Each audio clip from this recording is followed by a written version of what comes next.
So, visualize and feel the digestive system the way we are going to study. Visualize you are taking a morsel of food and putting it in your mouth. So, in the mouth, because of presence of teeth, so there are 2 incisors, 1 canine, 2 premolars and 3 molars teeth. So, together ultimately if it is not a dental caries, you should have a 32 sets of teeth, which will do a cutting, tearing off and mixing the saliva along with the food. So, we call it as a bolus. When we take the food and it will get mixed up with the help of tongue, with the help of teeth, it will get crushed, grinded, grounded, and it will get mixed up with the saliva, and then some part of carbohydrate starts digestion here because of the salivary amylase produced by the salivary glands. So, this part of the food which is there in the mouth mixed with saliva, we call it as a bolus, and that bolus will be swallowed in. So, till this part it is under voluntary control. So, we can control the voluntary part of chewing and mixing with the tongue and then swallowing till swallowing. So, that part we usually control. That is all. That is what we say, that you should have a peaceful environment and you relax and then eat.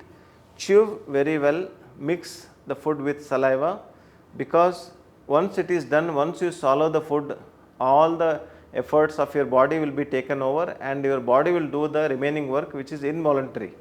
Till you swallow is voluntary, and once you swallow you cannot do anything about it. So, till it is under your control, chew the food better and have a food which is more of sattvic, rajasic and tamasic, 3 kinds of food. If the sattva rich food is there, it will be easy for you to digest and the energy production of that food will be more, the aura level of that food will be, prana shakti will be more. So, once that food is swallowed, we call it as bolus. Bolus enters the esophagus, first parts of esophagus. Esophagus is around 10-inch long pipe, we call it as food pipe.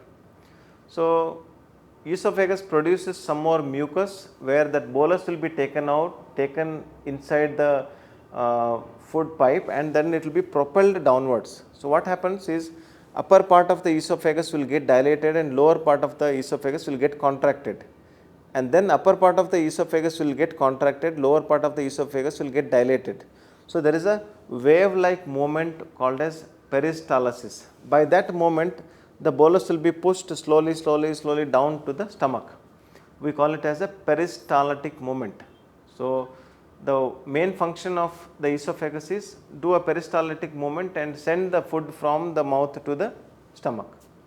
So, some people will have a gastric issues or heartburn, hyperacidity because of the regurgitation of acid from the stomach to the esophagus. So, by regular yoga practices, you can reduce the GERD symptoms, gastroesophageal reflux disease, to a significant degree. Now, coming back to the stomach. So, food from the throat till the stomach, it is sent through food pipe which is around 10 inches, 25 centimeter long, and it will produce mucus and it will convert the soft bolus and push it down in the form of peristalsis. Once it is pushed in the stomach will have a churning effect. One is a mechanical digestion where it will have a churning effect, and another one is a chemical digestion which is having gastric lipase, your hydrochloric acid and other amylase contents, where it will digest the food, which is mainly the proteinaceous food will be digested in the stomach, and then food will be there stored for about 30 to 45 minutes. So, we call it as gastric emptying time. So, if we eat more of non-vegetarian food or food which is very high in tamasic food, the food will be retained in the stomach for longer duration. It will increase the hydrochloric acid secretion. By that, your stomach might get disturbed. So, when we say you have a small and frequent meals of more sattvic food, what we want to tell you is, let your digestive system be very active, agile, and produce less amount of hydrochloric acid, and it will produce the gastric emptying a little easy, comfortably gastric emptying. So, stomach should get emptied the contents to the next level of digestion to the small intestine. That is what is the meaning. And also when we say in yoga or any form of exercise, we want your stomach to be empty. Why we want your stomach to be empty? Is when you are doing exercises for the muscles, there is a need of lot of blood supply to the muscles. When there is already food in the stomach, there is a more blood supply around the stomach. So, you feel a kind of heaviness or there is a difficulty in redistributing the blood towards the muscles. You feel either you may feel tired, exhausted, or you may not get the complete benefits of exercise. So, once the food enters into the small intestine, the first part of small intestine we call it as duodenum. So, duodenum is a C-shaped entrance of first part of your small intestine, where the pipelines or pipe connections from the liver and from the gallbladder or the pancreas and gallbladder, that will get connected together, and then it will be secreting the contents of the juices from the pancreas and juices from the gallbladder to this first part of small intestine.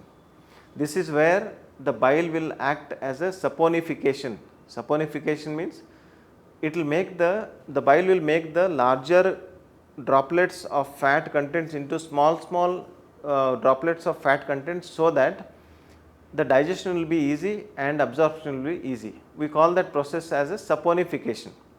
So, you can imagine like you are taking a cloth, when you are washing the cloth you feel that froth is coming out. Exactly similar, the saponification is what is, it will convert the larger molecule or larger surface area molecules of oil into small surface area molecules, where it will be easy to digest and absorb. That is the main function of bile. So, then there are chemicals, there are enzymes which are there for digestion of carbohydrate, fat and proteins coming from the pancreas, that will also be secreted into the first part of small intestine.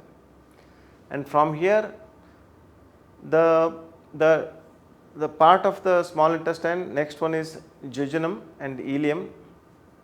In these two parts, all remaining digestion will happen, all the larger molecules of food will become smaller and smaller and smallest of the molecule, and then due to presence of fold like structures within the cavities of small intestine, we call it as villi.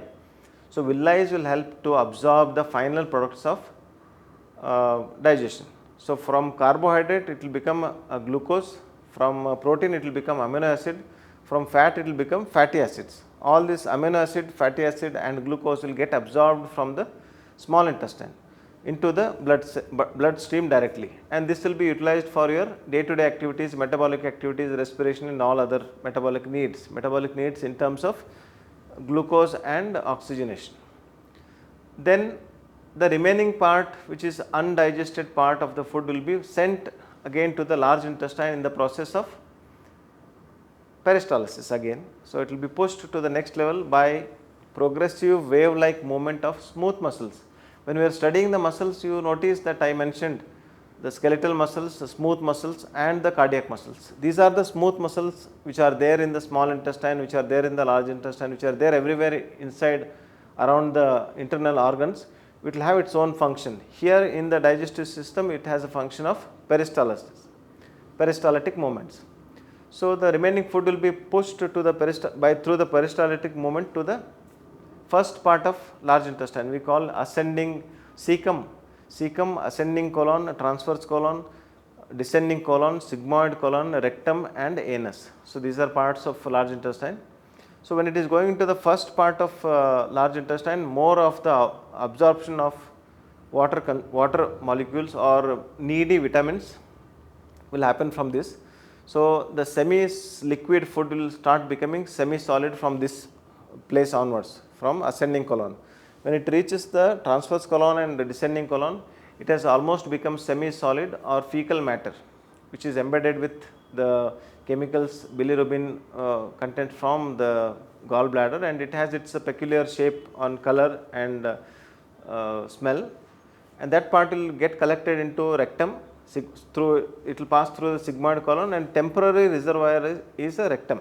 From rectum, the moment undigested food reaches the rectum, we feel the sense or urge of defecation.